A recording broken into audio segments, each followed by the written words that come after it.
Hello, everyone. My name is Susan. Throughout my life, I've faced the challenge of dealing with a difficult mother-in-law. I've never shared much about this because she usually kept her distance from us. Unfortunately, that changed when my husband Samuel decided to have her move in with us. Initially, I was reluctant, but Samuel pleaded with me to let his mother Elizabeth stay. Despite my reservations, I agreed. You see, Samuel was working in Los Angeles, California, while I lived in another state. I prefer not to disclose the location to maintain some privacy. Since Samuel was far away, I found myself sharing a home solely with Elizabeth. Samuel reassured me, saying, "Susan, I know I can't be there right now, but having Mom around is necessary. She's facing financial hardships and needs our support. It's only for a few months. Besides, it'll be nice for you to have company and she'll have a place to stay."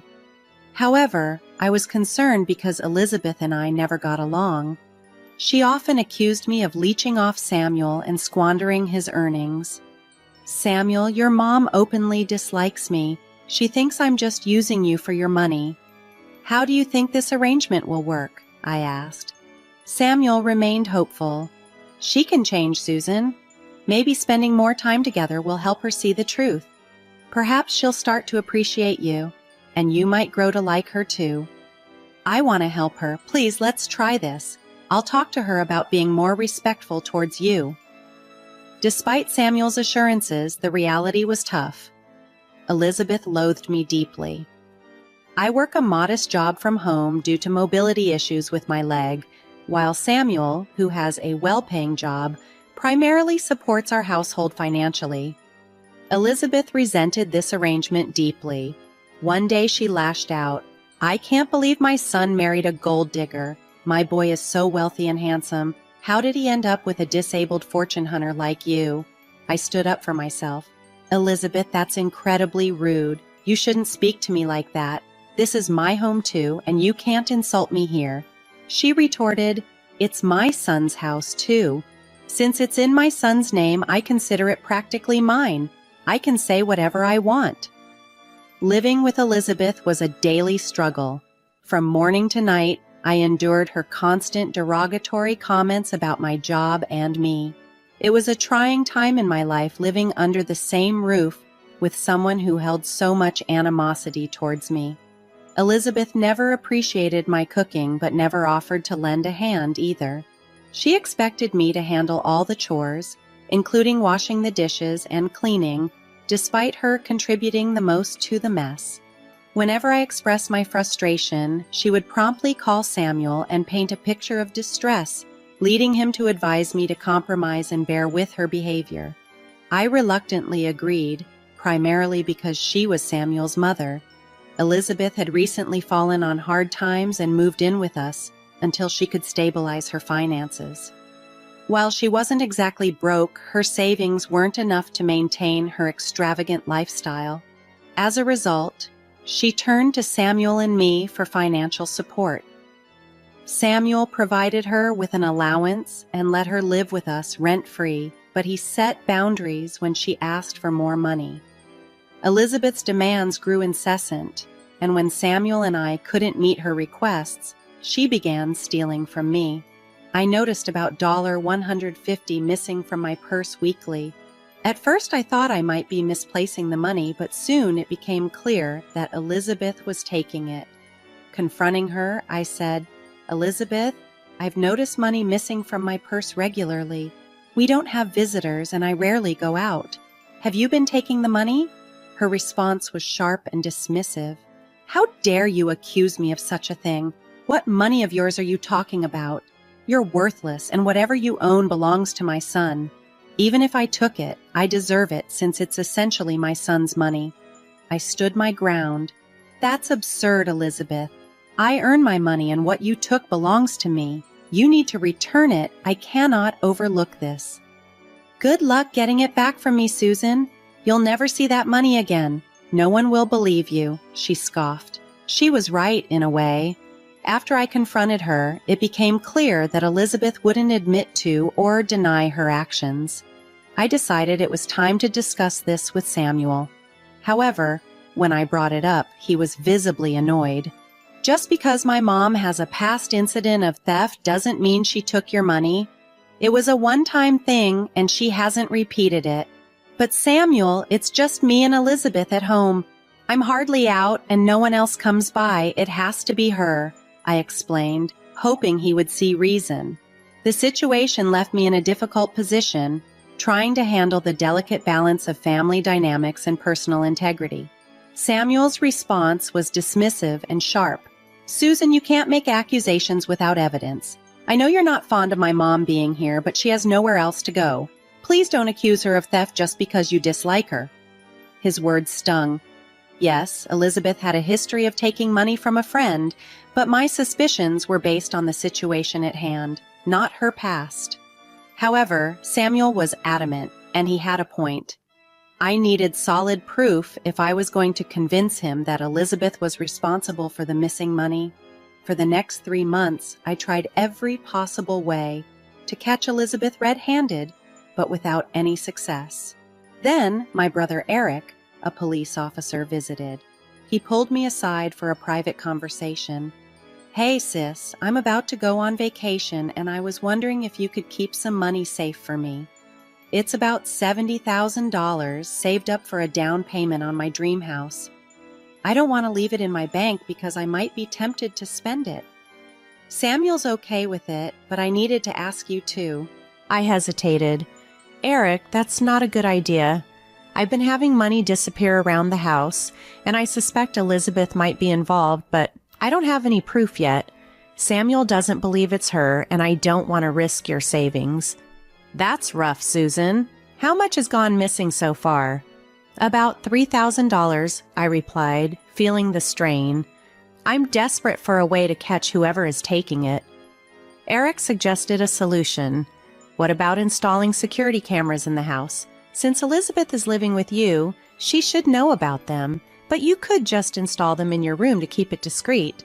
That's an excellent idea, Eric. That way I can catch her in the act, and it'll also be safer to keep your money here. Perfect. Then it's settled. You don't have to worry about my money, and if Samuel still refuses to take action against Elizabeth, I'll step in. We'll make sure there's justice for you one way or another. Relieved to have a plan and support, I felt a glimmer of hope that we might finally resolve the situation and restore peace in our home. I was hoping Elizabeth wouldn't make any rash decisions. If she decided to run off with Eric's money, I would be furious and Samuel would be devastated. We went ahead with the plan and installed CCTV cameras in my bedroom. Once everything was set up, Eric handed me the money. Samuel, fully aware of what we were doing, quickly agreed to it. He was eager to clear Elizabeth's name, convinced of her innocence. Unfortunately for Samuel, things didn't unfold as he expected. Just 2 days after Eric left the money with me, I noticed it was missing from my safe. I immediately called Eric, who luckily hadn't started his vacation yet. He advised me to review the footage from the security cameras. The video confirmed my worst fears. It was Elizabeth who had taken the money. Watching the footage, my frustration peaked. I finally understood where all my missing money had gone. I was also incredibly upset with Elizabeth for betraying Eric's trust. It was his hard-earned money, and she had just taken it as though it was hers, having somehow cracked the safe's password. Moreover, Elizabeth had been missing from the house since the morning and hadn't returned even by 9 p.m. Wanting to resolve the situation without involving the police for Samuel's sake, I decided to give Elizabeth a chance to return the money voluntarily. I called her, ensuring I recorded the conversation for proof. Elizabeth, where are you? Why did you leave so suddenly without telling anyone? She replied nonchalantly, well, I'm on my way to a mini vacation. I made last-minute plans yesterday and just took off. I won't be back for a couple of days. You're supposed to be broke, Elizabeth? Where did you get the money for such a vacation? I pressed. Don't speak to me like that. I'm your mother-in-law and I deserve respect. You don't need to know how or where I got the money. I'm not a child, she retorted. Elizabeth, did you take the money from my closet? I can see that $70,000 is missing from my safe. How dare you accuse me of such a thing? I would never do something like that. You've gone crazy. Stop with the lies, she snapped. I replied firmly, Elizabeth, I know for a fact that you took the money. We have security cameras installed in our bedroom. The call ended abruptly, but I had finally caught her red-handed. Now I needed to decide how to handle the situation delicately but firmly, ensuring justice for Eric while considering Samuel's feelings. As I confronted Elizabeth over the phone, I was firm and direct. I saw you on the security camera taking the money from my closet. You need to come back right now and return it. Elizabeth scoffed. Oh, don't be ridiculous, Susan. You shouldn't be hiding money from me. You don't even need it. I can make much better use of it, just like the money I've been taking from your purse. Elizabeth, that's completely irrational, and it's exactly why you're always out of money. No matter the circumstances, you had no right to steal. You need to come home before we involve the police, I replied, trying to keep my composure. She was defiant. I know my son, Susan. He would never call the cops on me. All your plans to catch me will fail. That's where you're mistaken, Elizabeth. Samuel might not call the police if it were his money, but this money belongs to my brother Eric. And you might recall Eric is a police officer, so he will be pressing charges. You're lying. That money can't be his. Stop trying to scare me, Susan. I'm going back to my party now. You can just stew in your room about your lost money. Bye-bye. Elizabeth hung up, clearly underestimating the situation. Yes, she often played the old and innocent card, but this time it wouldn't work in her favor. I immediately called Samuel to arrange a serious conversation. He sounded concerned and unaware of the unfolding drama. What's the matter, Susan? Are you okay? Why is Eric here too? You're starting to get me worried. It's something you should be worried about, Samuel. Your mother has stolen the money Eric left with us for safekeeping. Samuel was taken aback. What are you talking about, Susan? I've told you before, you can't just blame my mom for everything. Now you're accusing her of stealing Eric's money? I'm not falsely accusing her of anything, Samuel. Remember the security cameras I installed in our bedroom? They caught Elizabeth red-handed taking the money from my closet. Are you freaking kidding me? Please tell me this is a joke. Mom stole the $70,000 your brother gave us for safekeeping? Yes, Samuel, and she even admitted to previously taking money from me as well. I have the call recordings where she confessed to this. Faced with undeniable evidence and Elizabeth's admission, the situation had escalated beyond simple family disputes, compelling us to address the theft seriously and consider the implications for our family's harmony. After hanging up on Samuel, I promptly sent him all the evidence I had collected. This included the video recordings from the security cameras and the audio of my last conversation with Elizabeth, where she inadvertently confessed to the theft. I was certain that once he saw the proof, he'd understand the extent of his mother's deceit. Samuel didn't respond immediately. For a tense 30 minutes, he left me waiting, until finally he called back. He sounded both angry and frustrated.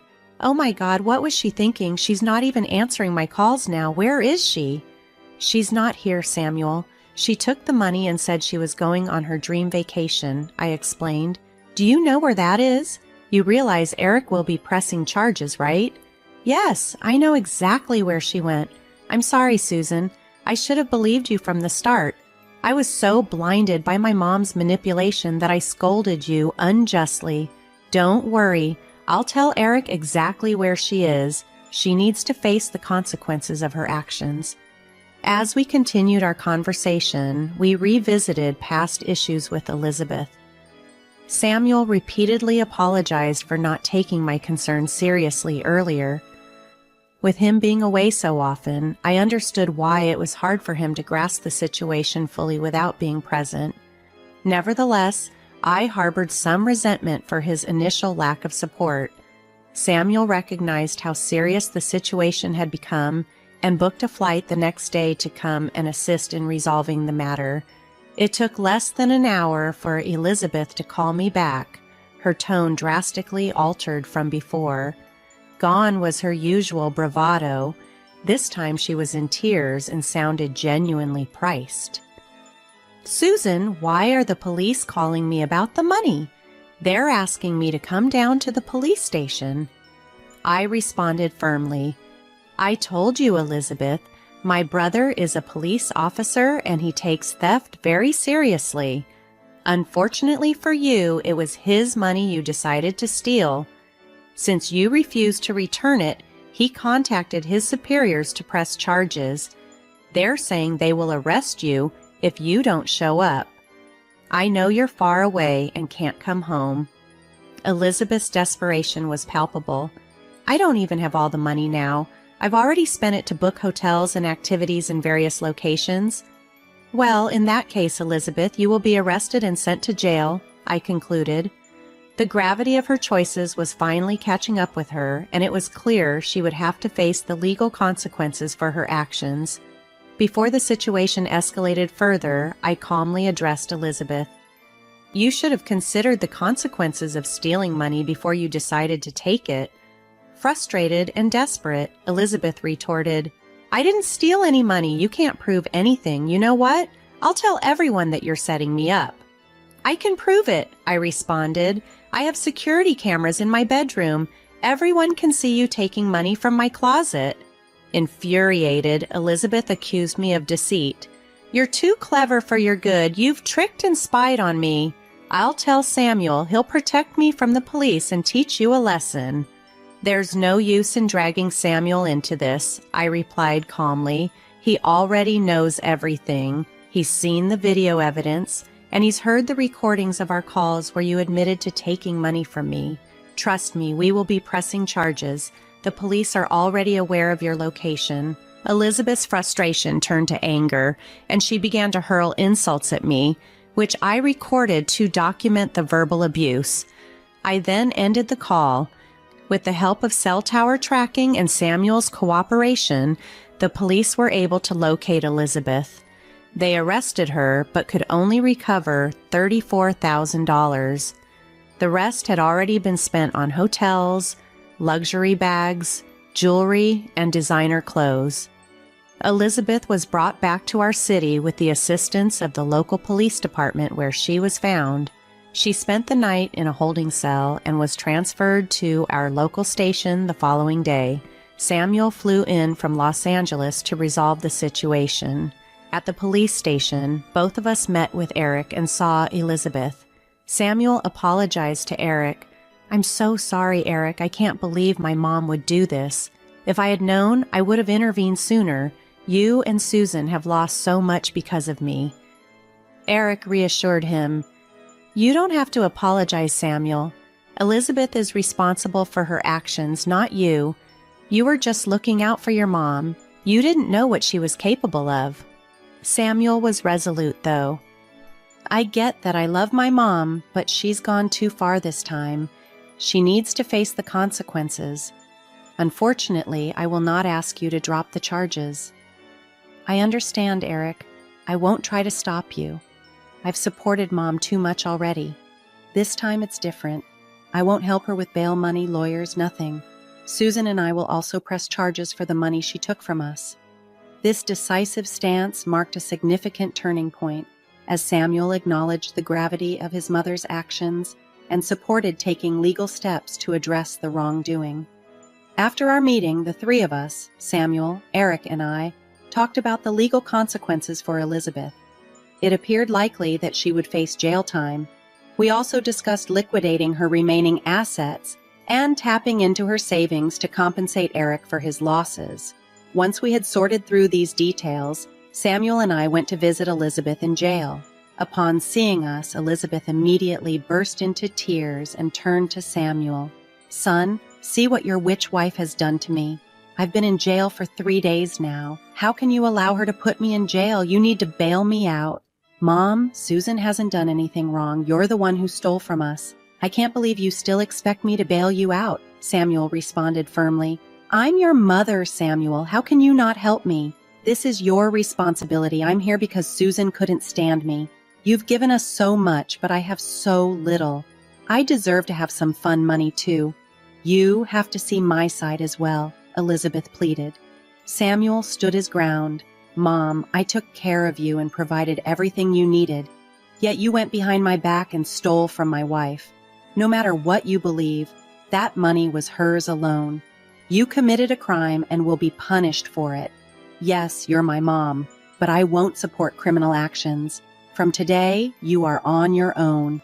Samuel spoke so assertively that I didn't need to say anything. For the first time, I saw clearly that Samuel would stand up for me, even against his mother. Elizabeth was stunned by Samuel's resolve. She sobbed and begged him for forgiveness. She turned to me, pleading for me to sway Samuel's decision, but I simply walked out with him, resolved and united. As months passed, our lives significantly improved. Samuel transferred back home to ensure we could be together, recognizing the importance of our unity. Elizabeth was eventually taken to court and found guilty, which led to her being sentenced to 8 months in jail due to it being her second offense. Despite her protests, she couldn't change the outcome. Samuel decided not to visit her in prison and instructed her not to contact us again. Eric received his money back and finally made the down payment on his dream house. As for me, my relationship with Samuel was stronger than ever. The likelihood of facing issues with a thieving mother-in-law again seemed very slim. Our household was peaceful once more, free from deceit and betrayal.